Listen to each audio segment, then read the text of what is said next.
Traffic আছে?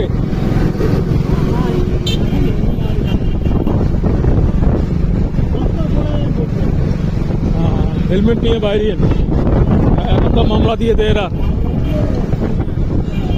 ওদিন micro নিয়ে গেছি না আমরা দাওয়াত খাইতে, ওরা 1000 টাকা মেরা দিছে। আমরা ইয়েতে গেছিলাম না শালবাহান, ওইতে কার নিয়ে গেলাম না বিয়েতে ওদিন। হ্যাঁ, ওই নিধির রানীর ভাইয়ের বিয়ে। দাওয়াত দিছে 2000 টাকা দাম দিলাম, কারে দিলাম 3000 টাকা, 5000 টাকা তো দিনে শেষ। বিয়ে মানে খরচ। আর ওখানে আপনি মনে করেন যে কার না নিয়ে যায় মন মনে থাকবে, আমি হইলে বাড়ি এলাম, বুঝলেন না?